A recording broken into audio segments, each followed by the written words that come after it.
మంచిది. పరిశుద్ధ బైబిల్ గ్రంథంలో నుంచి యోహాను సువార్త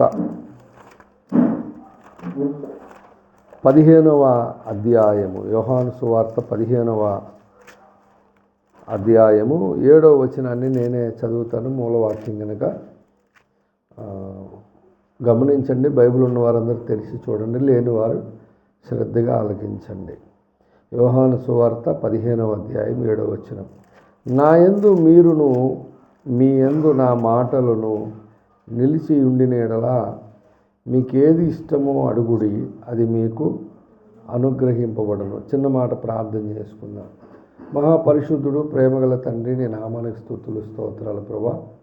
ఈ ఉదయకాల సమయంలో నీ మహాకృపను బట్టి, ప్రేమను బట్టి నీ సన్నిధికి నడిపించి పాటల ద్వారా నేను స్తుతించి కనపరిచే భాగ్యం దయచేసి, వాక్యం ద్వారా మాతో మాట్లాడి హెచ్చరించి నీ బల్ల యొద్దకు నడిపించడానికి నాయన మీరు దిగిరండి. మీ దాసుని సిలువ చాటున మరుగుపరచండి. నోటిని నాలుకను సన్నిధించే దహించండి. మీ దాసుని సిలువ చాటున మరుగుపరుచుకొని మీరే మాతో మాట్లాడి హెచ్చరించి గద్దించి బుద్ధి చెప్పి నీ బల్ల యొద్దకు యోగ్యంగా నడిపించి మహిమ ఘనత ప్రభావాలు పొందమని చిన్ని ప్రార్థన అంగీకరించి దీవించమని నజరేయుడైన యేసుక్రీస్తు నామమున ప్రార్థించి అడిగి వేడుకొనుచున్నాను పరమ తండ్రి, ఆమేన్.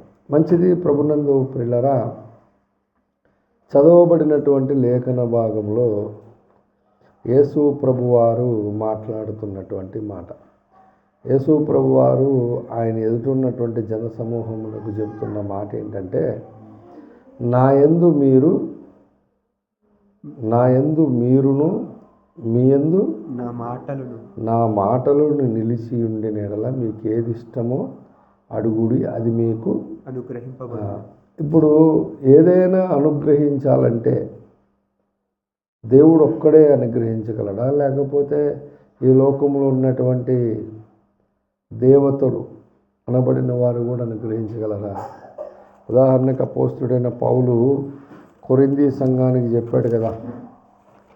కొరింథీయులకు రాసిన 2వ పత్రిక, అపోస్తుడైన పౌలు కొరింథీయులకు రాసిన 2వ పత్రిక 4వ అధ్యాయము 4వ వచనం చూడండి ఒకసారి. దేవుని స్వరూపి అయిన క్రీస్తు మహిమను కనుపరచు సువార్త ప్రకాశము వారికి ప్రకాశింపకుండు నిమిత్తము ఈ యుగ సంబంధమైన దేవత అవిశ్వాసులైన వారి మనోనేత్రములకు గుడ్డితనము కలుగజేశాడు. ఇప్పుడు గుడ్డితనము కలుగు చేసినప్పుడు మనం అందరం ఎక్కడున్నాము? అంధకారములో ఉన్నాం. అంధకారములో ఉన్నప్పుడు అంటే ఈ లోక సంబంధమైన దేవత అనేది ఒకటి ఉంది కదా. ఈ దేవత ఈ లోక సంబంధముగా ఉన్నప్పుడు అక్కడ ఉన్నప్పుడు జరిగినాయా జరగలేదా కార్యాలు? అక్కడ ఉన్నప్పుడు జరిగినాయా జరగలేదా? మరి ఇక్కడే దేవుడు ఇస్తాడా, లేకపోతే అక్కడ కూడా ఇచ్చే అవకాశం ఉందా? నీకు ఏది ఇష్టమో అది అడుగుడి, దేవుడు మీకు అనుగ్రహింపండి అన్నాడు మూలవాక్యంలో. మనకి ఏది ఇష్టమో అది దేవుడు ఒక్కడే ఇస్తాడా? దేవతలు అనబడిన వారు ఎవరా? కొరింథీయులకు రాసిన మొదటి పత్రిక 8వ అధ్యాయము, కొరింథీయులకు రాసిన మొదటి పత్రిక 8వ అధ్యాయం 6వ వచనంలో, ఆకాశమందైనను భూమి మీదనైనను దేవతలు అనబడినవి ఉన్నను మనకు ఒక్కడే దేవుడున్నాడు, ఆయన తండ్రి. ఆయన నుండి సమస్తమును కలిగెను, ఆయన నిమిత్తము మనమున్నాము. మరియు మనకు ప్రభువు ఒక్కడే, ఆయన యేసుక్రీస్తు. ఆయన ద్వారా సమస్తమును కలిగెను, మనము ఆయన ద్వారా కలిగిన వారము. అంటే ఇప్పుడు దేవతలు అనబడినవి ఉన్నాయా లేవా? ఉన్నాయి. అవి మనకి ఏదైనా కావాలంటే కోరుకుంటే మొక్కుకుంటే ఇస్తాయి ఇవ్వా? ఇస్తాయా? గ్యారంటీగా. అలా ఏదైనా ఈ లోకంలో బైబిల్ గ్రంథములో ఎప్పుడైనా అలా ఇచ్చినట్లు ఎక్కడైనా ఉన్నాయా? నేను దేవతన్న శకుని కాదు. స్పీడ్గా ఉండద్దు, నిదానించైనా వివేచించి మాట్లాడాలి. నేను దేవతలు అనబడి ఉన్నాను అని చెప్పాను. ఇప్పుడు సౌలు వెళ్ళింది సోది చెప్పే అమ్మాయి దగ్గరికి వెళ్ళింది. సోది చెప్పే అమ్మాయి ఒక దేవత దగ్గర కాదు, ఒక దురాత్మ ఉంటుంది దాని దగ్గర. ఆ దురాత్మ చేత ఈ కార్యాలు జరిగిస్తూ ఉంటుంది. నేనేమంటున్నానంటే దేవతలు అని అన్నా.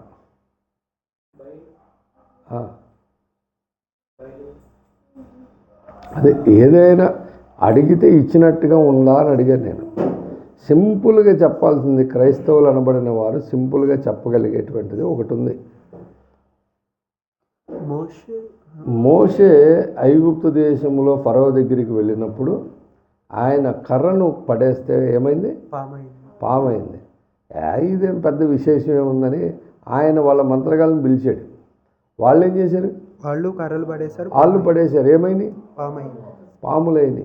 మోషే చేసినటువంటి 10 అద్భుత కార్యాలలో ఒకటో రెండో చేయలేకపోయారు. వాళ్ళు ఒకటో రెండో చేయలేకపోయారు, మిగతా అన్నీ చేశారు. అట్లాగే ఇహలోకములో కూడా మోషే కాలంలోనే కాదు, ఇప్పటి కాలంలో కూడా మనం అప్పుడప్పుడు కొంచెం కొత్తగా మనకు ఎవరైనా కనబడినప్పుడు, మాట్లాడినప్పుడు, వాళ్ళతో మనం జరిగించేటప్పుడు సంభాషణ ఫస్ట్ ఏమడుగుతాం? సార్ మీ పేరేంటని అడుగుతాం. ఆ పేరేంటని అడిగినప్పుడు అమ్మాయి చెప్తుంది, నా పేరు మస్తాన్ రావు అని. ఏంటంటే మీరు లేడీయా జెంటా అంటే నేను లేడీనే, కానీ నా పేరు మస్తాన్ రావు అని. అలాగే మస్తాన్ రావు అవుద్ది. మీ నాన్న పేరు ఏంటంటే వెంకటేశ్వరరావు ఉంటుంది, మీ అమ్మ పేరు ఏంటంటే వెంకటరత్నం ఉంటుంది. వాళ్ళిద్దరి పేరు ఆ పేర్లేని నువ్వేం మస్తాన్ రావు ఏంటంటే అప్పుడు చెప్పుద్ది స్టోరీ. ఏమని? మా అమ్మ మా నాన్నకి పెళ్ళి 10 ఏళ్ళైనా పిల్లలు లేరు. అప్పుడు వాళ్ళు చెప్పారు, ఎవరో పక్కన వాళ్ళు, నెల్లూరు దర్గాకి వెళ్ళమ్మా, కడప దర్గాకి వెళ్ళు, గుంటూరు దర్గాకి వెళ్ళి అక్కడ 7 రోజులు ఉండి తిని అక్కడే వండుకొని అక్కడే పడుకోవాలి. ఆ పీర్ సాహిబ్ గారు ఉంటాడు, ఆయన రోజు వచ్చేదో చేస్తాడు, జపిస్తాడు మంత్రాలు. దాంతో కొడుకు కూతురు పుడతారు. అప్పుడు వెంటనే వాళ్ళు అక్కడ ఏమనుకుంటారు, నాకు పుడితే నీ పేరే పెట్టుకుంటా ఉంటారు.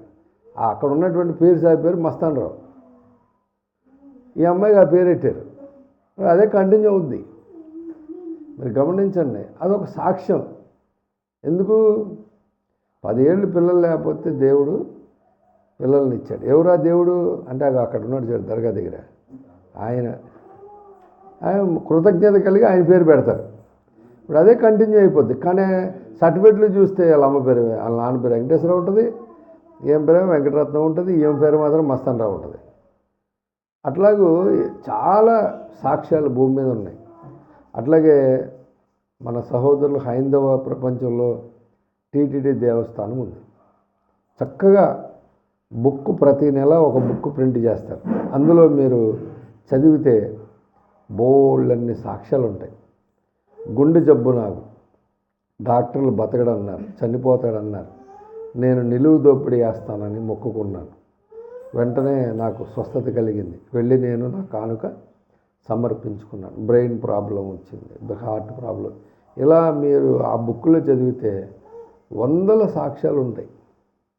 అందుకే నేను ఏమంటున్నానంటే ఈ భూమి మీద దేవతలు అనబడిన వారు ఉన్నారని బైబిలే చెప్తుంది, మనం చెప్పట్లా. ఎవరు చెప్తున్నారు? బైబిలే చెప్తుంది.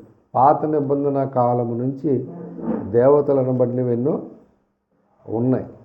ఎఫెసీయులు ఆరాధించినటువంటి దైవము అర్తిమాదేవి. మరి వాళ్ళందరూ ఆమెను పూజించేవాళ్ళు. కొరింథీయులు విగ్రహారాధన చేసి బలులు అర్పించేవాళ్ళు కొరింథీయులు. అందుకనే 8వ అధ్యాయం 1వ వచనంలో విగ్రహములకు బలిగా అర్పించిన వాటి విషయం అన్నాడు. అంటే వీళ్ళు ఒకప్పుడు ఏం చేసేవాళ్ళు? విగ్రహారాధన చేశారు. ఒక క్లారిటీ లేదు. చాలామంది మారు మనసు పొంది రక్షణ పొందిన తర్వాత కూడా వెళ్ళిపోయి భోజనాలు చేసి వచ్చేస్తున్నారు. విగ్రహారాధన బలి అర్పించిన మాంసం తినేస్తూ ఉన్నారు. దాని విషయంలో మరి ఎట్లాగా, మరి ఏం చేయాలి అని ఒక క్లారిటీ కొరకు మన సంఘము పౌలుని అడిగితే పౌలు ఏం చేశాడంటే ఒక 2-3 చాప్టర్స్ రాశాడు. దాంట్లో క్రైస్తవుడిగా మారిన తర్వాత మనం ఏం చేయాలి, విగ్రహములు బలిగా అర్పించిన వాటి విషయం ఏం చేయాలి, ఇలాగ ఒకటిగా వివాహం చేసుకోవచ్చా లేదా అని ఒక డౌట్ వచ్చింది. ఎప్పుడు చూసినా పౌలు గారు మన సంఘానికి ఒక్కడే వస్తాడు కానీ అలా ఆవిని తీసుకురాడు. ఏదో అది ఈయన పెళ్ళైంది కాలేదు, లేనిపోయింది, మనం కూడా పెళ్లి చేసుకోకుండా ఉండాలేమో, ఒకవేళ స్త్రీని ముట్టుకోకూడదేమో. ఇప్పుడు ఇప్పట్లో ఉన్నట్టు అప్పట్లో కూడా కొన్ని ఇలాంటి డౌట్స్ ఉన్నాయి చాలామందికి. ఇప్పట్లో చాలామంది ఏం చేస్తున్నారు, ప్రకటన గ్రంథంలో చెప్పినటువంటి ఒకే ఒక్క మాట తీసుకుంటున్నారు. ప్రకటన గ్రంథము 14వ అధ్యాయంలో గొర్రెపిల్ల సియోను పర్వతం మీద నిలవబడి ఉందట. ఇప్పుడు ఈ గొర్రెపిల్ల ఎక్కడెక్కడికి వెళ్ళాలో అక్కడెక్కడికి ఆ పర్వతం మీదకి వచ్చిన వాళ్ళు వెళ్ళాలంటే వాళ్ళకి ఏ లక్షణాలు ఉండాలి? 4వ వచనంలో చెప్పాడు, వీరు స్త్రీ సాంగత్యమును ఎరుగని అపవిత్రులు కానివారును స్త్రీ సాంగత్యము ఎరుగని వారునై ఉండి గొర్రెపిల్ల ఎక్కడికి పోవునో అక్కడికి వెళ్ళా ఆయనను వెంబడింతురు. వీరు దేవుని కొరకును గొర్రెపిల్ల కొరకును ప్రథమ ఫలముగా ఉండుటకై మనుష్యులలో నుండి కొనబడిన వారు. వీరి నోట ఏ అబద్ధమును కనబడలేదు, వీరు అనింద్యులు. ఇప్పుడు ఈ వచనం చూడగానే స్త్రీ సాంగత్యమున అపవిత్రులు కానివారు, స్త్రీ సాంగత్యం ఎరుగని వారు మాత్రమే యేసుతో కూడా ఆ సియోను పర్వతం మీద ఉండి, అది ఎక్కడెక్కడికి వెళ్తారో అక్కడెక్కడికి వెళ్ళి ఒక కొత్త కీర్తన మరి పాడతారట. ఈ 14వ అధ్యాయం 5 వచనాలు చదివేసి దీని మీద ఒక సిద్ధాంతం పడి దీనికి ఒక సంఘం కట్టబడింది ప్రపంచంలో. వాళ్ళందరూ పెళ్ళిళ్ళు చేసుకోరు, నాకులకి మీసాలు కూడా ఉండవు వాళ్ళకి. కాబట్టి వాళ్ళు పెళ్ళిళ్ళు చేసుకోరు. నేను ఫస్ట్ టైం ఆ సంస్థ గురించి వాళ్ళు చెప్పేవాళ్ళు ఒక ఆయన మాట్లాడుతుంటే, నేను ఫస్ట్ టైం మాట్లాడినప్పుడు నేను వాళ్ళతో అన్నాను, అయ్యి బాబోయ్ చాలా దారుణం అండి అన్న. ఏ అన్నాడు, ఈ లెక్కన మరి అపోస్తులు ఎవడు రాడుగా కొండ మీద కన్నా వస్తాడా? పేతురు గారు, అపోస్తులు వీళ్ళందరూ ఏం చేశారంటే సువార్త చెప్పేటప్పుడు విశ్వాసురాలైన భార్యను వెంట పెట్టుకొని తిరిగారట. కొరింథీయులకు రాసిన మొదటి పత్రిక 9వ అధ్యాయము 5వ వచనం. కొరింథీయులకు రాసిన మొదటి పత్రిక 9వ అధ్యాయం 5వ వచనం. తక్కిన అపోస్తలుల వలెను ప్రభువు యొక్క సహోదరుల వలెను కేఫా వలెను విశ్వాసురాలైన భార్యను వెంట పెట్టుకుని తిరుగుటకు మాకు అధికారం లేదా? అంటే వాళ్ళందరూ భార్యను వెంట పెట్టుకుని తిరుగుతున్నాడు, మాకు కూడా అధికారం లేదా అంటే ఉందనా? భార్య లేదని అర్థం ఉంది, కానీ నాతో పాటు ఈ వయసులో తిరగలేవమ్మా అని చెప్పని ఏం చేశాడు, పెట్టుంచాడు ఇంటికాడ ఆమె సంస్థ సమకూర్చి. కాబట్టి ఇలాగున భార్యల విషయంలో కూడా చాలామంది డిస్టర్బెన్స్లోకి వెళ్ళిపోయి వాళ్ళకి అర్థం కాక, మరి ఇప్పుడు ఆ లెక్కను చూస్తే మరి సియోను పర్వతం మీద అపోస్తులు ఉంటారా? ఒకవేళ ఈ లెక్కడానికి ప్రయత్నం చేసినా దాని మీద రే ఎవడను నాకు పెళ్ళి కాలేదు, నేనే స్త్రీ సాంగత్యం ఎరుగని వాడిని, ఈ కొండ మీద ఉండాలి, నీకు పెళ్ళి అయిందని చెప్పని పేతురు కూడా నెట్టేస్తాడు. అర్థం కాకపోతే కొంచెం అదే ప్రాబ్లము. స్త్రీ సాంగత్యమును ఎరుగని వారంటే అది ఏ స్త్రీ? అది లేఖనపరంగా వాక్యపరంగా భౌతిక ప్రపంచంలో మనం పెళ్లి చేసుకునే భార్య అయిన స్త్రీయా, లేకపోతే ఇంకొక స్త్రీ ఏదైనా ఉందా? ఈ ప్రకటన గ్రంథంలో ఉన్నటువంటి చాలా వచనాలు యౌగిక అర్థంతో చెప్పబడినాయి. అసలు వీళ్ళు అనుకుంటున్న స్త్రీ ఈ స్త్రీ కాదు, ఇది మహాబబులోను స్త్రీ, వేశ్య. దాంతో సాంగత్యం చేయకూడదు, మన నోట అబద్ధం ఉండకూడదు. ఇది ప్రకటన గ్రంథం రాసిన యోహాను గారు చెప్పిన వ్యాఖ్యానం.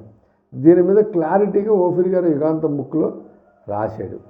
కనీసం చదవండిరా బాబు, చదవండి, అయ్యగారు చెప్పిన పుస్తకాలు చదవండి, మీకు కొంచెమన్నా జ్ఞానం అర్థమవుతుంది. ఏ చదువు సంజయ్ లేనివాడిని నాకే అర్థమైంది, మీరు ఇక్కడ నాకంటే బాగా చదువుకున్నారు, చదవండి అంటే వాడి మైండ్ అంతా ఎక్కడుంది? ప్రపంచంలో ఉన్నటువంటి సత్యము తెలుసుకోవాలనే ఆసక్తి లేని ప్రతి ఒక్కడికి మైండ్ ఎక్కడుంది తెలుసా మీకు? ఎక్కడుందో? అయ్యగారికి 2 భార్యల మీద ఉంది, కొంతమందికి 3 మీద ఉంది, ఇక 3 మీద, 2 మీద, 5 మీద కూడా ఉంది. ఈ మధ్యన 5 వచ్చింది టాపిక్. అదే మా ఆత్మీయ గురువు గారు నాకే తెలియకుండా పెళ్లి చేసేసుకుంటున్నాడు ఏంటో నాకు అర్థం కావట్లేదు. వీళ్ళ మాటలు అలాగ ఉన్నాయి. ఇప్పుడు మంచిళ్ళు ఇచ్చే దిక్కు లేదు.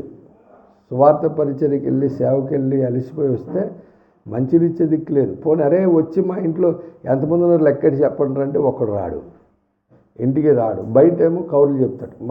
విషయం ఏంటంటే ఒక సందర్భంలో అయ్యగారు చెప్పారు, నేను లైవ్లో ఉన్నాను కాబట్టి చెప్తున్నాను. నేను అయ్యగారు చెప్పాడు ఏమనంటే, ఈ ప్రపంచంలో క్రైస్తవ విశ్వాస జీవితంలో దేవుడు బైబిల్లో తీర్పు తీర్చేటప్పుడు 2 రకాల తీర్పులు తీర్చాడు.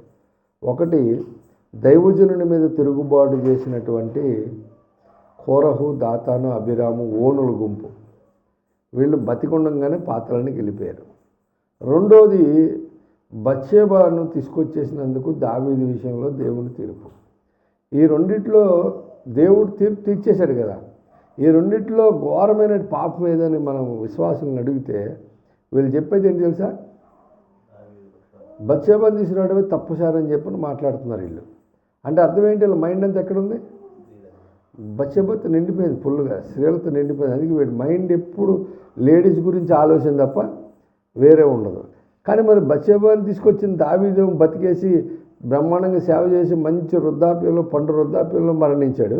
మరి ఈలేటి బతికుండగానే పాతాళానికి వెళ్ళిపోయారు. వీళ్ళ సంగతి ఏంటి అంటే ఎవరికి దాని మీద సరైన అవగాహన లేదు.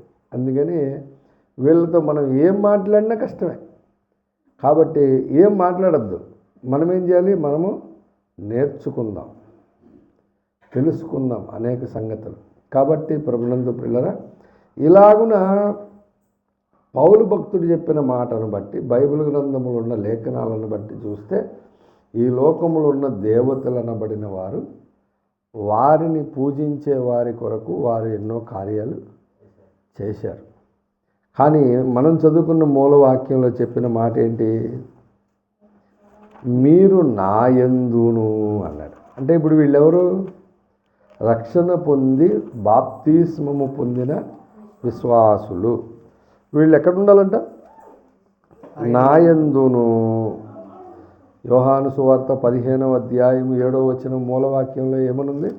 మీరు నా యందును, మీ యందు నా మాటలను నిలిచి ఉండిన ఎడల మీకేది ఇష్టమో అడుగుడి, అది మీకు అనుగ్రహింపబడు. ఇప్పుడు మీరు చెప్పాలి, మనం ఎక్కడున్నాం? క్రీస్తునందున్నామా? రెండు విషయాలు చెప్పి ముగించేస్తా.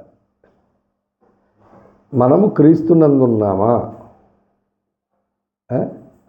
ఎవరు చెప్పట్లా, ఒక్క అమ్మాయి చెప్తుంది.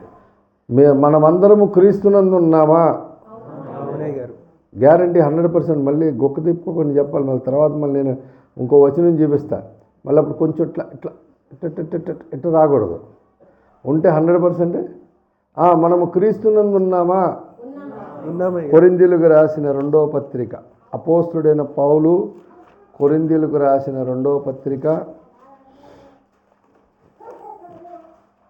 5వ అధ్యాయము 17వ వచనం.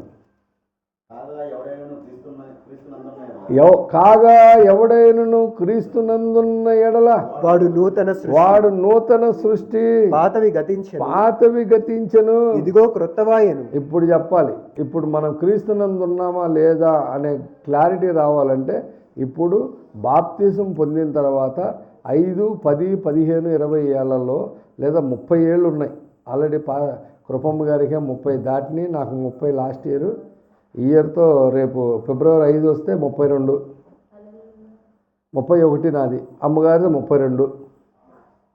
32 సంవత్సరాలు బాప్తిజం పొంది నీలో పాతవి ఏమి గతించను, సమస్తం ఇదిగో క్రొత్తమాయనని చెప్పినట్లు ఏది కొత్తగా అయిందో నాకు చెప్పొద్దు. మీరు ఎవరి కాళ్ళు చూసుకోండి. పాత మాటలు మీలో గతించినయా? పాత అలవాట్లు మీలో గతించినయా? పాత పద్ధతులు మీలో గతించినయా? పాతవి అనేవి నీ జీవితంలో బాప్తిజం పొందక ముందు ఉన్నాయి. నేను చెప్తున్నాను లైవ్లో, రక్షణ పొందిన తర్వాత ఇంచుమించుగా 1 సంవత్సరం పాటు దేవుని సన్నిధిలో నేను భయంకరంగా ప్రార్థన చేశాను. ఏమని? ఒక విషయంలో నా జీవితంలో నేను నాకున్న అలవాట్లు, మందు తాగే అలవాటు మానేశా, సినిమాలు చూసే అలవాటు మానేశా, స్నేహితులతో తిరిగే అలవాటు మానేశా, అన్ని లేఖనం ప్రకారమే చూసుకొని మానేసి నేను నా నోటికి ఒక ఊత పదములాగా ఒక బూతు పదం ఉండేది, అది మాత్రం పోవట్లేదు నా నోట్లోంచి. చాలా బాధపడేవాడిని. ఎందుకంటే రక్షణ పొందేశాను, ప్రార్థనకి వెళ్తున్నాను అని నాతో నా స్నేహితుడితో అందరితో కలిసి సాయంత్రం 6 అవ్వంగానే ఆఫీసులో నేను వెంటనే సైన్ చేసేసి నేను బయలుదేరుతున్నానని చెప్పి నేను వెళ్తుంటే నా పక్కన ఉన్న వాళ్ళు వర్క్ ఎక్కువ ఉంది కదా సార్ మీరు ఉంటే బాగుంటుందంటే నేను ఉండను, నాకు ప్రేయర్ ఉంది, నేను ఇంటికి వెళ్ళి రెడీ అయ్యి మళ్ళీ ప్రేయర్కి వెళ్తాను, టైం సరిపోదని చలో అని చెప్పేసి వచ్చేవాడిని. అంత ప్రార్థన పరుణ్ణి నా నోట ఆ బూత్ మాట ఉంటే నేను వెళ్ళిపోయిన తర్వాత వీళ్ళు ఏం మాట్లాడుకుంటారు? పెద్ద చెప్పు వచ్చాడండి, ఈ నోట్లో బూతులేదు ఆగలేదు తగ్గలేదు, కానీ వీడు మాత్రం పెద్ద ప్రార్థనా పరుడు అని అనుకుంటే అప్పుడు ఎవరి నామమునకు అవమానం కలుగుతుంది చెప్పండి? దేవుని నామమునకు అవమానము కలిగినప్పుడు నువ్వు చేసే పనులను బట్టి అన్యజనులు నిన్ను ఆయన దూషించే అవకాశం కలుగుతుందంటే అన్యజనులు ఒక్కలే దూషించుతారా లేదా ఇంకెవరైనా దూషించే అవకాశం ఉందా? అపవాది కూడా దూషించే అవకాశం ఉందిగా. అంటే అపవాదిని దూషించే అవకాశం కలిగినప్పుడు దేవుడు తీసుకునే నిర్ణయం ఎలాగుంటుంది? కానీ చాలామంది తట్టుకోలేరని, సబ్జెక్ట్ తెలియదని దేవుడు చాలా మట్టుకు ఓర్చుకొని ఎదురు చూస్తున్నాడు మారుతామని చాలామంది. కానీ వాక్యములో సత్యములో బలపడినటువంటి వ్యక్తుల జీవితంలో దేవుడు తీసుకునే నిర్ణయం ఎలా ఉంటుందో తెలుసా? మనం చేసే కొన్ని పనులను బట్టి దేవుని నామానికి అవమానం కలుగుతున్నప్పుడు, సాతాను దూషించే అవకాశం వచ్చినప్పుడు ఆయన తీసుకునే నిర్ణయము అవతల వాళ్ళు యాక్సెప్ట్ చేయగలిగేటువంటి ఉన్నతమైనటువంటి సత్యములో వాక్యములో బలపడి ఉన్నప్పుడు వెంటనే తీసేసుకుంటాడు నిర్ణయం. ఇంకా మన జీవితంలో తీసుకోవట్లేదంటే కారణం ఏంటి తెలుసా? ఆయన నిర్ణయం తీసుకుంటే ఉన్న పొలంగా నువ్వు ఆయన దగ్గర వదిలిపెట్టి వెళ్ళిపోతావు, ఈ లోకాన్ని వదిలిపెట్టి లోకంలోకి వెళ్ళిపోతావు. కానీ ఆయన రక్షించుకుందేమో నిన్ను, ఆయనకున్న ఉద్దేశం వేరు. కాబట్టి ఎదురు చూస్తున్నాడు, ఇగో ఇవాళ, ఇగో రేపు, సరే ఎల్లుండు, సరే ఈ సంవత్సరం నెక్స్ట్ ఇయర్ అని ఎదురు చూస్తున్నాడు. కానీ ఎదురు చూస్తున్నటువంటి ఆయనకి ఎదురవుతుందేంటి తెలుసా? ఒక పాట ఉంది, నాకు ఖచ్చితంగా గుర్తొస్తే నేను ఆ చరణం పాడతాను. ఒక పాట ఉంది, సువార్త గీతాలలో ఒక పాట ఉంది, 573వ పాట. ఎందాకని యేసుని నీవు ఎరుగనందువు, ఎందాక హృదయము బయట నిలువమందువు, ఎందాక యేసుని నీవు ఎరుగనందువు, ఎందాక హృదయము బయట నిలువమందువు, యేసయ్య ప్రేమ నీకు లోకువాయనా, యేసయ్య ప్రేమ నీకు లోకువాయనా, యేసయ్య సిలువ సువార్త చులకనాయనా, సందేహమేలా సంశయమదేలా, ప్రభు యేసు గాయములను పరికించి చూడు, గాయాలలోని వ్రేలు. చాలామందికి దేవుని ప్రేమ ఏమైంది? చులకనైపోయిందండి. నేను చెబుతున్నా, ఇంకా మన మీద పాతవి గతించెను అనే స్థితి మనలో లేనప్పుడు, నువ్వు ఇంకా పాత జీవితంలో కొనసాగుతున్నప్పుడు ఆయనకు అవమానం కలుగుతున్నా సరే ఆయన ఇంకా ఇంకా ఇంకా ఇంకా టైం ఇస్తూ ఉన్నాడు, ఇంకా మారుతాడు, ఇదిగో ఇప్పుడు మారుతుంది, ఇప్పుడు. కానీ మనం ఏం చేస్తాం? ఆయన ప్రేమ చులకన అయిపోయింది. కానీ ఆయన యాక్షన్ తీసుకుంటే ఎలాగుంటుందో తెలిస్తే గుండెలు గుబేల్మంటాయి. ప్రభునందు ప్రియులారా, మనకి బైబిల్లోనే అట్లాంటి చరిత్ర ఒకటి ఉంది, మనందరికీ తెలుసు, దావీదు చరిత్ర. అవునా? దావీదు బత్షెబాని తీసుకొచ్చేసాడు. బత్షెబాని తీసుకొచ్చిన తర్వాత ఆయన ఉరియాను చంపించేసిన తర్వాత ఒక కుమారుడు కూడా పుట్టేశాడు ఆయనకి. పుట్టేశాడా? అంటే అప్పటికి ఎన్నాళ్ళు అయిపోయింది? సంవత్సరం దాటిపోయింది. కానీ దావీదుకేమో ఆ విషయం మర్చిపోయాడు. నాతానును పంపించి దావీదుకి ఒక కథ చెప్పినట్టు చెప్పించాడు. కథ విన్న దావీదు, ఆ కథ అంతా మీకు తెలుసు కాబట్టి చెప్పట్లేదు నేను. కథ విన్న దావీదు ఏమన్నాడు? ఎవడా ఇప్పుడే చంపేద్దాం అన్నాడు. నాతనేమన్నాడు? మనుష్యుడు నువ్వే అన్నాడు. అనగానే దావీదు చాలా బాధపడి కన్నీరు గార్చి ప్రార్థన చేసి నేను పాపము చేసేదనని ఒప్పుకున్నాడు. సమూయేలు 2వ గ్రంథము 12వ అధ్యాయం 13, 14, 15 వచనాలు. నేను పాపము చేసితినని దావీదు నాతానుతో అనగా, నాతాను నీవు చావకుండునట్లు యెహోవా నీ పాపమును పరిహరించెను. అయితే ఈ కార్యము వలన యెహోవాను దూషించుటకు ఆయన శత్రువులకు నీవు గొప్ప హేతువు. ఏమైంది? ఈ కార్యము వలన ఏమైంది? యెహోవాను దూషించుటకు ఆయన శత్రువులకు గొప్ప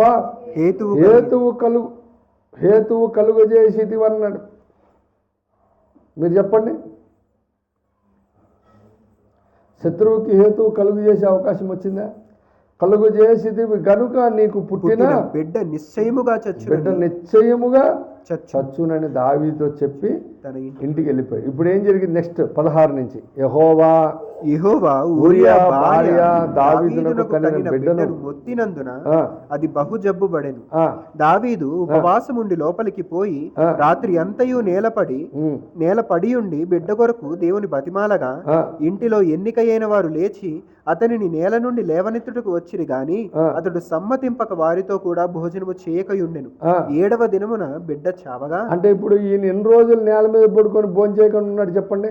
7 రోజులు. ఎన్ని రోజులు? దేవుడు ఏం చెప్పాడు? నిశ్చయముగా చచ్చిపోతాడని చెప్పంటే ఈయన ఏం చేశాడు? ఉపవాసం ఉండి ఈయన ఏం చేశాడు? అని దేవుడు చెప్పిన తర్వాత మరి అది నెరవేరకుండా ఉంటుందా?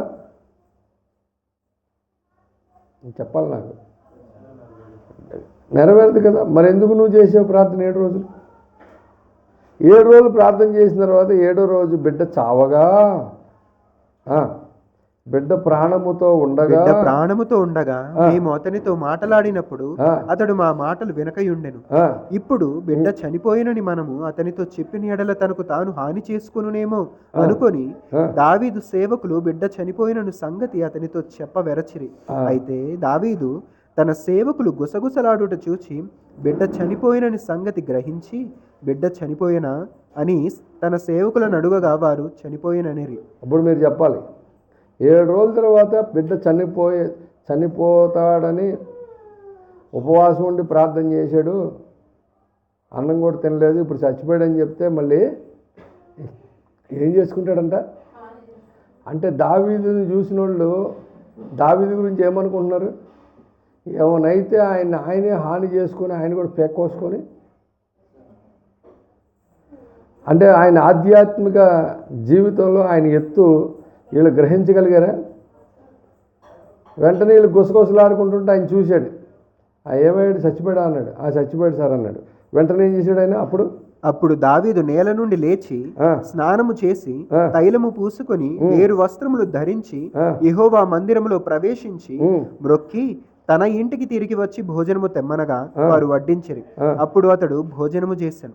ఆ స్థాయిలో ఉన్నోడు జీవితంలో ఏమన్నా చేయాలంటే చేయగలడు దేవుడు. అవునా కదా? మీరు చెప్పాలి నాకు.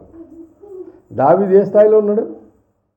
బిడ్డ చనిపోయాడా, ఆ రైట్ ఓకే అని చెప్పాడు, స్నానం చేశాడు, తైలం రాసుకున్నాడు, వస్త్రాలు వేసుకున్నాడు, చర్చికి వెళ్ళాడు, మొక్కుకున్నాడు, దేవానికి స్తోత్రం, నువ్వు అనుకున్నది నువ్వు నెరవేర్చావు, దానికి నేను నా వంతు ప్రార్థన చేశా అంతే.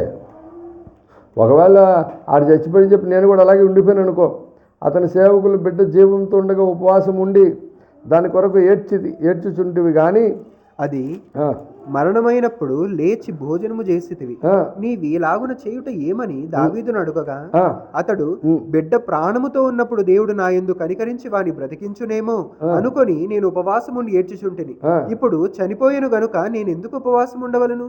వానిని తిరిగి రప్పించగలనా? నేను వాని యుద్ధకు పోదును గాని వాడు నా యుద్ధకు మరలా రాడని వానితో చెప్పాను. ఎంత క్లారిటీ ఉంది దావీదికి. ఇప్పుడు ఈ లోకంలో ఉన్న వాళ్ళకి ఉందండి క్లారిటీ. చాలామంది మన దగ్గరికి వస్తుంది ఒక అమ్మాయి, తమ్ముడు చనిపోయాడట, దేవుడు ఎందుకు అలా చేశాడు? నేను చర్చికి రాను. అయ్యి బాబోయ్, రాకపోతే ఎట్లా సార్, ఎట్లా బతుకుతాడు అసలు? ప్రాబ్లమా? అవి ఎందుకు తీసుకున్నాడో అసలు అడిగావా దేవుని సన్నిధిలో ప్రార్థన చేసి? అడగరు, ఏం చేయరు. మన బ్రతుకులాగే ఉంటుంది. నేనే విగ్రహారాధన చేసుకుంటూ తిరుగుతూ ఉంటాను, దేవుడు మాత్రం నా జీవితంలో అన్ని కార్యాలు చేసేయాలి. నేనేమో అందరితో ఫ్రెండ్స్తో జాలీగా తాగి తిరుగుతూ ఉంటాను, నా జీవితంలో అన్నీ చేసేయాలి. నా ఇష్టం వచ్చినట్టు నోటితో నీ ఇష్టం వచ్చినట్టు బూతులు మాట్లాడుకో, ఇష్టం వచ్చినట్టు తిరుగుతూ ఉంటాను, దేవుడు నా జీవితంలో చేసేయాలి. దేవుని కార్యము, దేవుని పని, దేవుని సంఘములో ఒక కూటము అని అంటే మన కాళ్ళు పనిచేయవు, చేతులు పనిచేయవు, ఏవి పనిచేయవు. బెనికిన కాళ్ళు, బెనికిన మోకాళ్ళు, సడలిన చేతుల్లాగా ఉంటాయి. అంటే ఇప్పుడు ఇతను ఎక్కడున్నాడు? ఒక్క మాటలో చెప్పాలి ఎవరైనా. నిన్న చెప్పా, ఎక్కడున్నాడు? ఏమంటే ఓసా కాళ్ళు చేతులు ఉన్నాడు, ఎక్కడున్నాడు? బెతస్తా కోనేరులో ఉన్నాడు. కానీ వీళ్ళు ఏమనుకుంటారు? మనం సూపర్గా ఉన్నాం, కారు తోలుతున్నాం, బండి తోలుతున్నాం, అన్నీ చేస్తున్నాం, మనమేంటి సార్ బెతస్తా కోనేరు దగ్గర ఉండేదంటే, భౌతిక ప్రపంచంలో బాగున్నావు కానీ ఆధ్యాత్మిక ప్రపంచంలో నువ్వు ఎక్కడున్నావు అంటే ఇంకా నీకు 38 ఏళ్ళు కంప్లీట్ కాలా. నీకు 38 ఏళ్ళు కంప్లీట్ కావు. నీ చేతులు పనిచేయవు, కాళ్ళు పనిచేయవు, మైండ్ పనిచేయదు. కానీ బాప్తిజం తీసుకున్నావు అన్న ఒక పేరు మాత్రం ఉంది. నువ్వు పేరుకు మాత్రం క్రీస్తునందు ఉన్నావు, కానీ నీలో పాతవి గతించిన క్రొత్తవాయన ఒక్కటి కాల. ఇంకా పోనీ కానీ నీ జీవితంలో ఏమన్నా చేద్దామనంటే నీ ఆధ్యాత్మిక జీవితం ఎలాగుందంటే ఏదైనా చేస్తే చాలామంది ఒక్క మాటకే చాలా రెల్లు కదిలినట్టు కదిలిపోతుంటారు. ఎట్టెట్టెట్టెట్ట ఒకే ఒక్క మాట నేను అమ్మగారు అన్నాం అనుకో, పొరపాటున రెల్లు కదలటమే, గాలికి రెల్లు కదిలినట్టు. ఈ రెల్లు కదిలోని రెల్లు విషయంలో ఏం చేస్తే దేవుడు మారు మనసు పొందుతారా, లోకంలోకి వెళ్ళిపోతారా? అందుకనే మన జీవితాల్లో దేవుడు ఏదైనా యాక్షన్ తీసుకోవాలంటే తీసుకోకుండా ఎందుకు ఉంటున్నాడు అని అంటే, ఇంకా నువ్వు ఆ స్థాయిలో లేవు, నువ్వు బెతస్తా కోనేరు దగ్గర ఉన్నావు, ఇంకా 38 ఏళ్ళు కంప్లీట్ కాలేదు. ఎప్పుడైతే 38 ఏళ్ళు కంప్లీట్ అవుతాయో, ఎప్పుడైతే వస్తాడో అప్పుడు ఆయన ఏం చెబితే అది చేస్తాడు. ఏసై ఏం చెప్పాడు? నీ ఏందివా 38 ఏళ్ళ నుంచి కూర్చొని అంటే నేను పడిపెత్తుకుని నడుస్తాను అనుకుంటున్నావు నువ్వు, అలా చెప్తావేంటి అని ఆడల్లా వెంటనే దిగ్గున లేచి పరిపెత్తుకొని నడిచాడట. ఆ దిగ్గున ఆ మాట వినంగానే దిగ్గున లేచి పరిపెత్తుకునే స్థాయి విశ్వాస జీవితం నీకు ఇంకా రాలే. ఏడున్నా నువ్వు? బెతస్తా కోనేరు దగ్గర పడి ఉన్నావు, కాళ్ళు పనిచేయవు, చేతులు పనిచేయవు. ఏ విషయంలో? ఆధ్యాత్మిక ప్రపంచంలో. అట్లా ఉన్న నీవు నేను క్రీస్తునందున్నాను అని నువ్వు ఎలా అనుకుంటావు? నేను ఇప్పుడు చెప్పా ఈ మాట, ఇందాక చెప్పాను, మీరు క్రీస్తునందున్నారా చేతులు ఎత్తండి. ఇప్పుడు ఏం చేశారు? ఇప్పుడు లోపల ఎత్తండి చూద్దాం, బయట వద్దు. లోపల ఎత్తగలరేమో ట్రై చేయండి. ఒక్కసారి మీ జీవితాలను మీరు పరీక్షించుకోండి. మీ మాటలు, మీ చేతలు, మీ నడవడిక, మీ ప్రవర్తన, మీ జీవితం దేవుని కొరకు అని అంటే, అందుకనే దేవదాసయ్య గారు పాట పాడాలంటే దిల్లు ఉండాలి. దేవదాసయ్య గారు పాట పాడాలంటే ఏముండాలి? దిల్లు ఉండాలి. తనువు నాదిదిగో గై కొనుమియో ప్రభువాని పనికి ప్రాతిష్ఠించుమి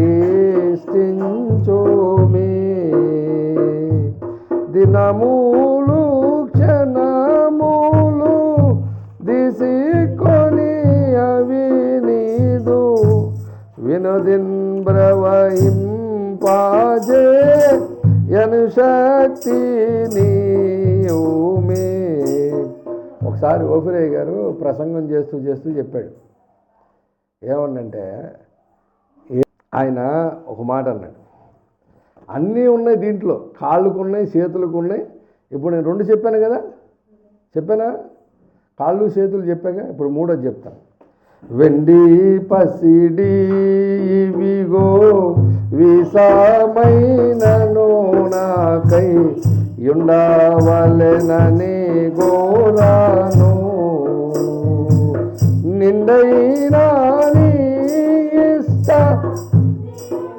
భూచోపున మెండుగా వాడబరి బిదిగో తనువు నాదిదిగో గై కొనుమియో ప్రభువాని పనికి ప్రతిష్ఠించుమి. దిల్లు ఉండాలని ఎందుకన్నానంటే, ఆయన బాప్తిస్మం తీసుకున్నది మొదలుకొని ఉద్యోగం చేస్తూ లూథరన్ చర్చి కాలేజీలో ఉద్యోగం చేస్తూ 120 సంవత్సరాలు బ్రతికాడంట. ఉద్యోగం చేసినన్నాళ్ళు, సేవ చేసినన్నాళ్ళు ఆయన చేత్తో ₹1 ముట్టుకోలేదంట, చేత్తో స్త్రీని ముట్టలేదట. జీతం ఇస్తే జీతం వాళ్ళు జోబులో పెట్టేవాళ్ళంట. ఆ షర్టు తీసి ఆయన అక్కడ తగిలిస్తే పనోడు వచ్చి ఆ జోబులో డబ్బులు తీసి బాక్సులో పెట్టి అయ్యగారికి ఏమేం కావాలో ఎప్పుడెప్పుడు వంటకి భోజనానికి అన్నిటికీ ఆయనే చూసేవాడట. ₹1 ముట్టుకోలేదు కాబట్టి ఆయన రాయగలిగాడు. నేనేమంటున్నానంటే, మొత్తం ముట్టుకోవద్దంట్లా. నేనేమంటున్నా, దేవుని ధనాగారములోకి వెళ్ళవలసిన దానిని ముట్టుకునే ధైర్యము ఆకాను చేస్తే తన ప్రాణం పోగొట్టుకున్నాడు. కానీ ఈనాడు శాపగ్రస్తులు అవడానికి సిద్ధంగాని దీని విషయంలో మాత్రం ఏముంది లంకి ఎందుకుంది? యేసుప్రభు ఆ మాట చెప్పకుండా ఉంటే ఉండేదేమో. యేసుప్రభు చెప్పాడు ఏమని, నీ ధనం ఎక్కడుండునో నీ హృదయం అక్కడ. పాపము జోబి కూడా అక్కడే పెట్టారు. ఇప్పుడు దానికి దీనికి లింక్ ఏమైంది? హృదయము ఘోరమైన వ్యాధి గలది. ఈ హృదయం మొత్తం పూర్తిగా దేవునికి లోబడలేదు. ఇంకే మరి అప్పుడు ఎట్లాగా ఇవ్వాలనిపిస్తుంది, చేయాలనిపిస్తుంది. ఆయన పాట పాడాలంటే మరి ఏముండాలి? దిల్లు ఉండాలి, మామూలుగా కాదు. కాబట్టి ప్రభునందు పిల్లరా, మీరు దేవుణ్ణి మీకు ఇష్టమైంది మీరు అడగాలనుకుంటున్నారు కదా, మీకు ఏది ఇష్టమో అది అడుగుడని. అది మనం ఇష్టమైంది మనం అడిగేటప్పుడు మనం ఆలోచించాలి. ఏమని? మీరు నా యందును మీ యందు నా మాటలను నిలిచి ఉన్నాయా? నేను చెప్పిన మాటలన్నీ నిలిచి ఉన్నాయా? యేసుక్రీస్తు ప్రభువారు ప్రకటన గ్రంథములో 7 సంఘములకు 7 లేఖలు రాశాడు. ఆయన 7 సంఘములు కూడా సార్వత్రిక క్రీస్తు సంఘమునకు సాదృశ్యము. ప్రతి సంఘములో ఎఫెసీకి సంబంధించిన విశ్వాసులు ఉంటారు, స్మూర్నా సంబంధించిన విశ్వాసులు ఉంటారు, సార్దీసు సంఘ విశ్వాసులు ఉంటారు, తుయాతెర సంఘస్థులు ఉంటారు, ఫిలదెల్ఫియా సంఘస్థులు ఉంటారా? అలాగున ప్రతి సంఘములో చాలామంది ఉంటారు. ఆయా సంఘాల్లో చాలామంది ఎక్కడుంటారు? లవోదికియాలో కూడా ఉంటారు. లవోదికియాలో ఉన్నోళ్ళు ఏమనుకుంటారంట? ప్రకటన గ్రంథము 3వ అధ్యాయం 17వ వచనం, నీవు దౌర్భాగ్యుడువును, దిక్కుమాలిన వాడవును, దరిద్రుడవును, గ్రుడ్డివాడవును, దిగంబరుడువు నై ఉన్నావని ఎరుగక నేను ధనవంతుడను, ధనవృద్ధి చేసి ఉన్నాను, నాకేమీ కొదువ లేదని చెప్పుకొనుచున్నాను. నిజానికి ఎట్లాగున్నారు? ఉన్న స్థితి నుంచి వాళ్ళు వేరేగా ఉన్నామని అనుకుంటున్నారంట వాళ్ళు. అవునా? ఇందులో కొంతమంది ఉన్నారు. వీళ్ళు ఎలాగుంటారంట? 15 నీ క్రియలను నేను ఎరుగుదును, నీవు చల్లగానైనను వెచ్చగానైనను లేవు, నీవు చల్లగానైనను వెచ్చగానైనను ఉండిన మేలు, నీవు వెచ్చగానైనను చల్లగానైనను ఉండక నులివెచ్చనగా ఉన్నావు గనుక నేను నిన్ను నా నోట నుండి ఉమ్మి వేయను ఉద్దేశించుచున్నాను. ఇప్పుడు మీరు చెప్పాలి, దావీదు సబ్జెక్ట్ విన్నట్లుగా మనం కూడా ఉమ్మి వేయనుద్దేశించుచున్నా అన్నాడు కదా. ఎప్పుడు ఉమ్మేస్తాడు? నులివెచ్చని ఎప్పుడు పడితే అప్పుడు ఉమ్మేసేస్తాడా? వేస్తే ఎక్కడికి వెళ్ళిపోతావో తెలీదు. ఆయనకి అన్నీ తెలుసండి. అందుకని అన్నీ తెలిసినటువంటి ఆయన ఏమన్నాడంటే, సామెతల గ్రంథము 27వ అధ్యాయము 11వ వచనంలో చెప్పాడు. నా కుమారుడా, 27:11, నా కుమారుడా జ్ఞానమును సంపాదించి నా హృదయమును సంతోషపరచుము, అప్పుడు నన్ను నిందించు వారితో నేను ధైర్యముగా మాట్లాడుదును. దేవుని నిందించే వారితో ధైర్యముగా మాట్లాడాలంటే ఆ విశ్వాసికి ఏముండాలి? జ్ఞానము సంపాదించి దేవుని హృదయమును సంతోషపరచాలి. ఎంతమంది సంతోషపరుస్తున్నారండి చెప్పండి దేవుణ్ణి? ఎంతమంది జ్ఞానం సంపాదించుకున్నారు? జ్ఞానం సంపాదించుకొని లేఖనాల మీద పట్టు సంపాదించారు. మనం ఏదైనా క్వశ్చన్ అడిగితే టక సమాధానం చెప్పగలిగే సామర్థ్యం వచ్చింది. కానీ జ్ఞానం వచ్చిందా? దాన్ని బట్టి నీ హృదయం దేవుని హృదయాన్ని సంతోషపరుస్తున్నావా? దాన్ని బట్టి నిన్ను విషయంలో నిందించే ఆయనకు ధైర్యంగా ఆయన సమాధానం చెప్పగలడా? ఏమంటాడు వాడు మాత్రం చెప్పండి. ప్రార్థనిస్తే అరగంట ఆగకుండా చేస్తున్నారండి. ఏదైనా క్వశ్చన్ వేస్తే బైబిల్లో జ్ఞానం చొప్పున వాక్యంలో ప్రతి సబ్జెక్టులో నాలెడ్జ్ ఉంది కాబట్టి సమాధానం చెప్పేస్తున్నారండి. కానీ ఇవన్నీ ఎక్కడ చెప్తున్నారండి? మీ చర్చిలో చెప్తున్నారండి. గడప దాటనివ్వండి. మనోడు పరిస్థితి ఏంటో, మన అమ్మాయి పరిస్థితి ఏంటో నేను బయట చూపిస్తాను ప్రభువా నీకు దా అని చెప్పని ఏసైనే తీసుకెళ్తాడు. ఎక్కడికి? నువ్వు ఉన్న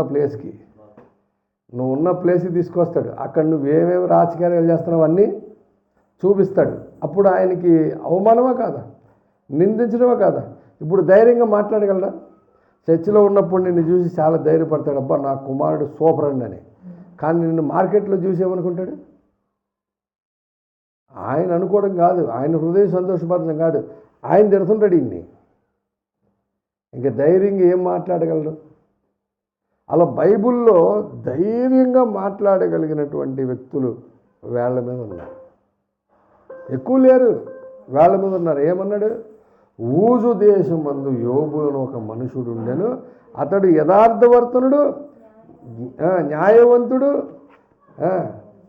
దేవుని యందు భయభక్తులు కలిగిన వాడు, చెడుతనం విసర్జించిన వాడని సాక్ష్యం చెప్పగలిగేటువంటి సాక్ష్యం కలిగిన వ్యక్తులు ఎక్కువ మంది ఉన్నారు, తక్కువ మంది ఉన్నారా? చాలా తక్కువ మంది ఉన్నారు. నేను అనుకుంటున్నాను ఆ తక్కువ మందిలో తక్కువ నేను కూడా ఉండాలని. కోరుకోలే వద్దా? నువ్వేం కోరుకుంటావు? నీకు ఏది ఇష్టమో అది అడుగు, నేను నీకు ఇస్తాను. నేను కారు కావాలని అస్సలు అడగను, డిస్కస్ చేస్తా అంతే. డిస్కస్ చేస్తా, ఏ కారు బాగుంది ఇప్పుడు మార్కెట్లో డిస్కస్ చేస్తా. కానీ వేసేదేదో ఆ సబ్జెక్ట్ వేస్తున్నాం. వేసేదేదో ఏమవుతుందో తెలుసా? ప్రభువా నన్ను ఒక యోబులాగా ఉంచిన ఆయన, ప్రభువా నన్ను ఒక జకరియా ఎలిజబెత్ కుటుంబంలాగా ఉంచిన ఆయన, ప్రభువా నేను బైబిల్లో పలానా భక్తుల్లాగా రోషం కలిగినటువంటి కలేబులాగా ఉంచిన ఆయన, యెహోషాలాగా ఉంచిన ఆయన అని అడుగుతా. ఎందుకంటే అది నాకు ఇష్టం. అది ఆయన ఇవ్వడానికి సిద్ధపడ్డాడు అనుకో, నాకు ఏం చేస్తాడు? నన్ను ఎట్లాగా నలిపి నలగొట్టి ఎరగొట్టి ఏం చేయాలో చేసి ఉంచబెడతాడు. కారు కావాలన్నాను అనుకో, నలగొట్టి విరగొట్టి నిలబెట్టి చేయాలా? ఎవడో ఒకటి ప్రేరేపితే చాలు కారు కొనిచ్చేస్తాడు. నీకు ఈ లోకంలో ఏది కావాలన్నా దుష్టుడైన సాతానే నిమిషంలో ఇస్తాడట. ఎంతసేపట్లో ఇస్తాడు? ఒక నిమిషంలో మొత్తం ఈ లోకమంతా చూపించి జస్ట్ నా కాళ్ళు మొక్కు నీకు ఇచ్చేస్తాను అన్నాడు యేసయ్యని. అన్నాడా? ఆఫ్టర్ ఆల్ ఆడు అధికారి కాదు, ఆడు సృష్టించింది కాదు, ఆడు కబ్జా చేసింది, ఆడు దొంగ. వాడికి అంత సీన్ ఒక నిమిషంలో ఇచ్చే సీన్ ఉంటే ఈ లోకమంతట్లో ఏది కావాలంటే అది యేసయ్య ఇవ్వడానికి ఏమన్నా ఇంకా ఎంత టైం పడుతుంది? రోజులు గంటలు పడతాయా? ఒక సెకండ్ చాలు నీకు ఈ లోకంలో ఏదైనా కావాలంటే చేసి అవతల పడేయడానికి. కానీ ఆ సెకండ్లో నీకు ఇవ్వడానికి ఆ యోగ్యత నీకు ఉందో లేదో దేవుడు చూస్తాడు. అబ్రహాముకున్నంత యోగ్యత నీకుంటే వెండి బంగారములు పశువులు కలిగిన బహుధనవంతుడిగా చేసేయగలడు. దావీదుకున్న హృదయం నీకుంటే ఈ భూమి మీద ఎవడో సంపాదించినంత సంపాదన ఇచ్చేస్తాడు. సొలొమోను లాంటి హృదయం నీకుంటే, ఎందుకంటే వాళ్ళు ఏదిచ్చినా దేని కొరకు అనుకున్నారు? ఏదిచ్చినా దేని కొరకు అనుకున్నారు? దేవుని మందిరము కొరకు అనుకున్నారు, దేవుని కొరకు అనుకున్నారు. కాబట్టి మనం ఎట్లాగున్నాం? కాబట్టి ఆలోచించండి ప్రభునందు ప్రియులారా. యేసు ప్రభువులో నీ యందు దేవుని మాటలు నిలుచున్నాయా?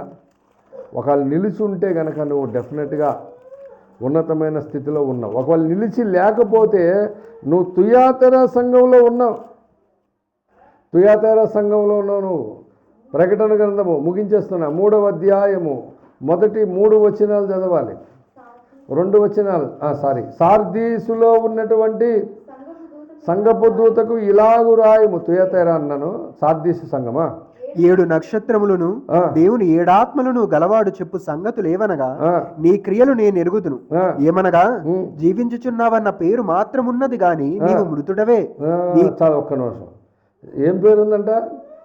బతికున్నాడు అనే పేరు మాత్రం ఉందంటే, కానీ దేవుని దృష్టికి ఎలా ఉన్నాడు? మృతుడుగా ఉన్నాడట. నేను ఎలా మృతుడిగా ఉన్నాడో చెప్పాను లేఖనంలో. మీకు తెలుసా? విన్నారా ఎప్పుడైనా? బ్రతికున్నా అనే పేరుండి మృతుడు ఎలాగవుతాడు? బ్రతుకున్నావు అనే పేరుండి మృతుడు ఎలాగవుతాడు చెప్పాను నేను.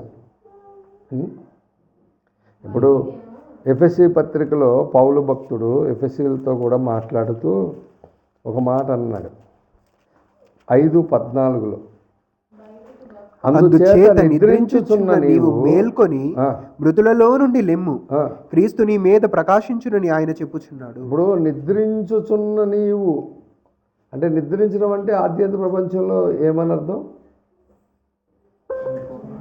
చనిపోవడం. కానీ ఇక్కడ ఏమంటున్నాడు? భౌతిక ప్రపంచం నిద్రలాగా నువ్వు మేల్కొని అంటున్నాడు. అంటే సంఘము ఆధ్యాత్మిక ప్రపంచములోని నిద్రలో లేదు, ఇది భౌతిక ప్రపంచంలోని ఒక నిద్రలో ఉంది. దీన్ని మేల్కోమని చెప్పి మళ్ళీ ఏమంటున్నాడు? మృతులలో నుండి లెమ్ము. అంటే ఇప్పుడు ఏ స్థితిలో ఉన్నాడు?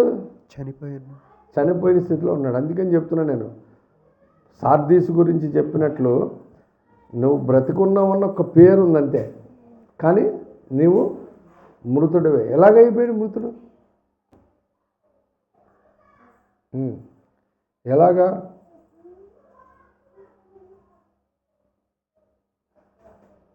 ఎలాగా మృతుల్లో బ్రతికున్న పేరు మాత్రం ఉండి మృతుడు ఎట్లాగా? ఆలోచించాలి ఒకసారి.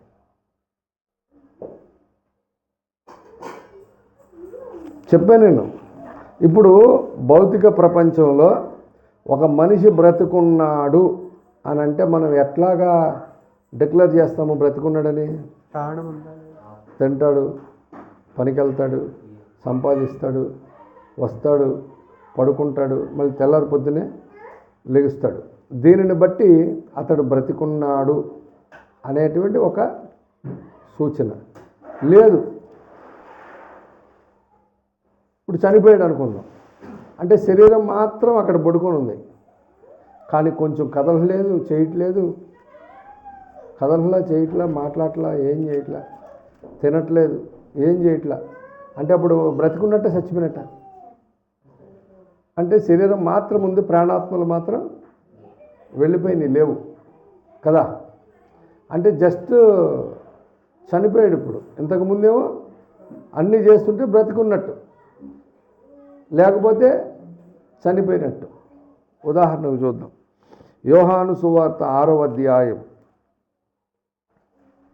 యోహాను సువార్త 6వ అధ్యాయం 63వ వచనంలో, యోహాను సువార్త 6:63, ఆత్మయే జీవింపజేయుచున్నది, శరీరము కేవలము నిష్ప్రయోజనము. శరీరము కేవలము నిష్ప్రయోజనము. నేను మీతో చెప్పి ఉన్న మాటలు, నేను మీతో చెప్పి ఉన్న మాటలు ఆత్మయు జీవమునై ఉన్నవి గాని, ఆత్మయు జీవమునై ఉన్నవి గాని మీలో ఒక్క నిమిషం ఆగాలి. ఇప్పుడు కేవలము ఏది జీవింపజేయుచున్నది? ఆత్మయే. ఆత్మ. శరీరము కేవలము నిష్ప్రయోజనము. నేను మీతో చెప్పి ఉన్న మాటలు ఏంటవి? ఆత్మయు జీవమునై ఉన్నవి. ఆయన మాటలు ఏంటంట? ఆత్మయు జీవము. ఆత్మ జీవము. ఇప్పుడు శరీరములో ఎన్ని పదార్థములు ఉన్నవి మనిషిలో? ప్రాణము, ఆత్మ, శరీరం 3 ఉన్నాయి. ఈ 3 ఉన్నాయి. ఈ మూడిట్లో ఏం కనబడుతుంది? కనబడనివేవి అంటే ఇప్పుడు దేవుని మాటలు ఏవంట? ఆత్మ, ప్రాణము. ఈ శరీరంలో ప్రాణాత్మలు ఉన్నంత వరకు అతను బతుకున్నాడని అర్థం. ఈ శరీరంలో ప్రాణాత్మలు లేవు, వెళ్ళిపోయినాయి అనుకో, అతడు చనిపోయిన అర్థం. ఇప్పుడు దేవుని మాటలు నీలో ఉన్నాయి అనుకో, మీ యందు నా మాటలు ఉన్నాయి అనుకో, అప్పుడు నువ్వు దేవుని దృష్టికి ఎలాగున్నావు? బ్రతికున్నావు. ఇప్పుడు ఆయన చెప్తున్న మాటలు, నేను చెప్పిన ప్రసంగాలు ఏం లోపల లేవు. ఆయన ఎప్పుడు ఎట్లాగ చెప్తుంటాడు సార్, ప్రపంచంలో క్రైస్తవులు అందరూ బతకట్లేదు, ఏదో మనం ఒక్కలో చచ్చిపోయినట్టు మాట్లాడుతున్నాడు అని చెప్పని నువ్వు దాన్ని లైట్ తీసుకొని సీరియస్గా తీసుకోకుండా దాన్ని వదిలేసామనుకో, అప్పుడు ఆ మాటలు నీలో ఉన్నాయా, వెళ్ళిపోయినాయా? అంటే ఇప్పుడు లోపల ఏమేమి లేవు? ఆత్మ జీవము లేవు. మాటలే ఆత్మ జీవం కాబట్టి మాటలు ఉంటే బ్రతుకున్నట్టు, మాటలు లేకపోతే వచ్చాను. అంటే ఇప్పుడు నువ్వు దేవుని దృష్టికి మీ యందు నా మాటలు నిలుచుంటే నువ్వు దేవుని దృష్టికి బతికున్నట్టు లెక్క. దేవుని మాటలు నీ యందు నిలిచి లేవనుకో, అప్పుడు మృతుడవే. కాబట్టి ఎవడు నా యందు మీరును మీ యందు నా మాటలు నిలిచి ఉండిన ఎడల మీకేది ఇష్టమో అడుగుడి. కానీ ఈ 2 పరీక్షించుకోకుండా మనకి ఏది ఇష్టమో అది అడిగేస్తూ ఉంటాం. అన్నీ మనకేది ఇష్టమో అది అడిగేస్తూ ఉంటాం. కానీ అది మీకు అనుగ్రహింపబడును అని చెప్పాడు. కానీ ఆ 2 స్థితిలో నువ్వు ఉంటే కనుక గ్యారంటీగా దేవుడు నాకు అనుగ్రహిస్తాడు. అయితే ఆ వాక్యం మనలో నిలిచి ఉండడానికి మనం ఆయనలోను, ఆయన మాటలు మనలో నిలిచి ఉండడానికి దేవుడు ఒక కార్యక్రమం పెట్టాడు. అదే ఆరాధన. ఈ ఆరాధన కార్యక్రమం విషయంలో సీరియస్నెస్ లేకపోతే దేవుని దృష్టికి మీరు మృతుల కింద లెక్క. ఎందుకు ఆరాధన కార్యక్రమంలో లేకపోతే అంటే యోహాను సువార్త 6వ అధ్యాయము 54వ వచనం ఇందాక చదివాం కదా. 54 చదివాం కదా. ఇప్పుడు మీరు 56 చదవండి. నా శరీరము తిని నా రక్తము త్రాగువాడు నాయందును నేను వాని యందును నిలిచి ఉందని అన్నాడు. అంటే ఇప్పుడు ఆరాధన కార్యక్రమం అపోస్తుడైన పౌలు రొట్టె విరిచే కార్యక్రమం ప్రతి ఆదివారం ఎందుకు పెట్టాడు? ఎందుకు పెట్టాడు? ఆయన యందు మనము, మన యందు ఆయన ఇప్పుడు ఇక్కడ వచనములో నా యందు, ఇప్పుడు ఆయన ఏమన్నాడు? నా శరీరము తిని రక్తము త్రాగువాడు నా యందును నేను వాని యందు అన్నాడు. అంటే ఇప్పుడు ఎవరు మనలో ఉంటారు? ఆయనకున్న అనేక పేర్లు ఒక పేరేంటి? అంటే వాక్యం. ఇప్పుడు మనలో అంటే ఇప్పుడు చెప్పిన యోహాను సువార్త 15:7 దేనివల్ల నెరవేరుద్ది అంటే దీని మీద మరి ఎంత సీరియస్నెస్ ఉండాలి? ఆదివారం ఆరాధన అంటే ఎన్ని పనులైనా ఉన్నాయి. అపోస్తుడైన పౌలు మానేస్తాడు రొట్టె విరవడం? అపోస్తుడు అద్దంకి రంజిత్ తోఫీర్ మానేస్తాడు? జోసఫ్ దిలీప్ మానేస్తాడా? మా డాడీ ఏమంటలేండి, అయ్యగారు చాలా ప్రేమ కలిగిన వాడు. ఇప్పుడు ఈ మధ్యకాలంలో మీరు వింటున్నారు లేదు, అందరి ముందు చెప్పాలనుకుంటా. నా పిల్లలు బాగా నన్ను ప్రేమించే పిల్లలు, వాళ్ళు కరెక్ట్గా నిలబడి వాళ్ళు నాకు చెప్తారు ఏమని అంటే, మిగతా వాళ్ళందరూ తయారవడానికి కారణం మీరే అయ్యారని. అది నిజమే, అది కరెక్టే. అలా చెప్పగలిగారంటే నా మీద ఎంత ప్రేమ ఉండాలి. మా అయ్యగారు ప్రేమకి వీళ్ళందరూ ఇలాగ తయారవుతున్నారు. వీళ్ళు మా అయ్యగారు ప్రేమ కాదు, బెత్తం పట్టుకొని రావాలా అంటే వాళ్ళు అందుకని బెత్తం తీసుకున్నారు. బెత్తం తీసుకున్నానా లేదా? నేను ఏది పర్సనల్గా చెప్పనమ్మా. పర్సనల్గా చెబితే హట్ అయిపోయి మామూలుగా ఉండదు, సంఘం ఇంకా పలసగా ఉంటుంది. అంత హట్ అయ్యేటట్టు చెప్పను. వాక్యంలో నుంచే బెత్తం తీసుకొని చెప్తా. అర్థమైందనుకో ధన్యుడివి, అర్థం కాలేదనుకో మరి ధన్యుడివి. ఏం నాకు నేను పని పట్టలేక నేను ఎంత దూరం ప్రయాణం చేసినా మీ అందరికీ తెలియని ఒక విషయం చెప్తాను. నిన్న మధ్యాహ్నం సాయంత్రం నా పరిస్థితి ఏంటి? రాత్రి పాస్టమ్ గారు అడిగారు 2 చోట్ల వాక్యం చెప్పగలవా అని. చెప్తానన్నా. నన్ను పరిచయం చేసి పడుకున్న తర్వాత వాళ్ళు వెళ్ళిపోతే నేను లేచి కూర్చొని ఒకటే ఆలోచించా, రేపు ఆరాధన ఉంది, 2 చోట్ల వాక్యం చెప్పాలి, మళ్ళీ నేను బయలుదేరి నిజామాబాద్ వెళ్ళాలి, ఆటంకం కలగకూడదు. ప్రభువా నన్ను ఏం చేయమంటావు? ముడతావా? స్వస్థపరుస్తావా? మందులు వేసుకుంటున్నాను, ఏం నాకు స్వస్థత కలగట్లేదు అని అంటే దేవుడు ఒక మెరుపు లాంటి ఆలోచన ఇచ్చాడు. అర్జెంటుగా పోయి ఇంజక్షన్ చేసిరా అని. పగామని దిగిపోయాను కిందకి. వచ్చాను కిందకి, రమ్మన్న నివాసం తీసుకొని వెళ్ళిపోయా. హాస్పిటల్కి వెళ్ళి ఇంజక్షన్ వేయించుకున్నాను. ఇంజక్షన్ అక్కడ పడిన తర్వాత నేను వచ్చి పైకెక్కి మెట్ల మీద కూర్చున్నాను, సోఫాలో కూర్చున్నాను. డానియల్ ఒక మాట అన్నాడు, ఏంటయ్య గారు మా ఇంటి హుషారు మీద ఉన్నారని, ఇంత యాక్టివ్గా ఉన్నారండి అంటున్నాడు. అంటే మరి ఇంజక్షన్ చేయించుకోమని మా ఆవిడ కాదు, మా అమ్మ కాదు, ఎవరు? దేవుడు. పైన నేను ప్రార్థన చేసిన పోయి ఇంజక్షన్ చేసిరా అన్నాడు. నేను వెంటనే వెళ్ళిపోయి చేయించుకొచ్చా. ఆయన మాట కాబట్టి వెంటనే లేచి రికవరీ అయిపోయాను. ఇప్పుడు రేపు నిజామాబాద్ వెళ్ళిపోతాను. 2 చోట్ల వాకింగ్ చెప్తే వాళ్ళ ఎందుకు అంత పట్టుదలగా ఉండాలి అంటే, బల్లలో నేను అనుకుంటున్నా, ఒంట్లో బాగోకపోతే మంచం మీద ఉన్నోళ్ళు రాలేని స్థితిలో బల్ల తీసుకెళ్ళి ఇవ్వచ్చు అని ఓఫిరయ్య గారు చెప్పాడు. నేనేమనుకున్నానంటే, ఆ స్థితి వచ్చే వరకు నన్ను ఉంచి మాకు తీసుకెళ్ళిపోవాలి. నేను పడుకొని తీసుకోవడం ఏంటి? పడుకొని తీసుకోవడం ఏంటి?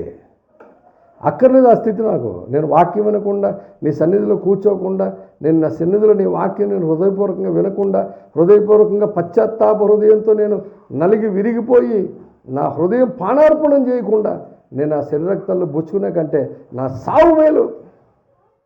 నేను వచ్చేస్తాను అక్కడికి, అక్కర్లా నాకు అలాగా. ఆ స్థితి నాకు పెట్టద్దని చెప్పని అడుగుతున్నాను నేను.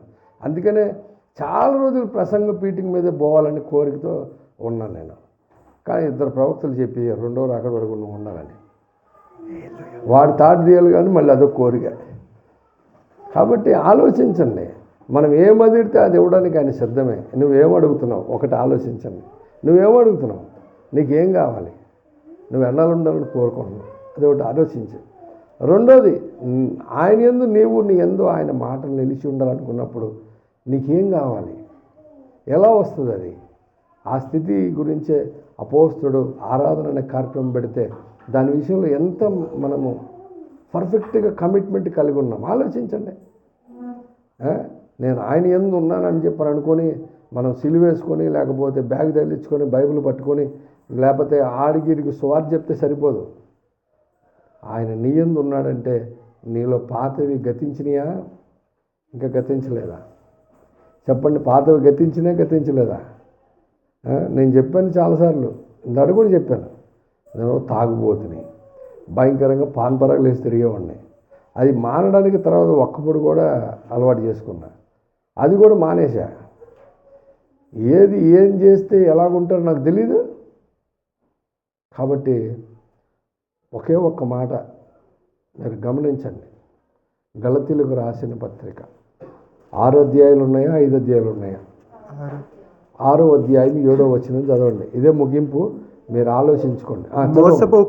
మోసపోకుడి, దేవుడు వెక్కిరింపబడడు. మనుష్యుడు ఏమి విత్తునో ఆ పంటనే కోయును. పంట రావడానికి 3 నెలలు, 6 నెలలు, సంవత్సరం టైం పడుతుంది కదా, అదే టైం దేవుడు నీకు కూడా నిర్ణయిస్తాడు. ఆ టైం వచ్చేటికల్లా నీ పంట నువ్వు కోస్తావు. ఆ రోజు లబోదిబోని గుండెలు బాదుకునే కంటే ఇప్పుడే మారు మనసు పొంది క్షమాపణ వేడుకొని దావీదులాగా కన్నీరు గార్చి దేవుని క్షమాపణ పొందుకొని ప్రార్థన చేసుకుందాం. బలలో చేయబెడదాం. రండి ప్రార్థన చేసుకుందాం. అందరం ప్రార్థనలో ఉండాలి.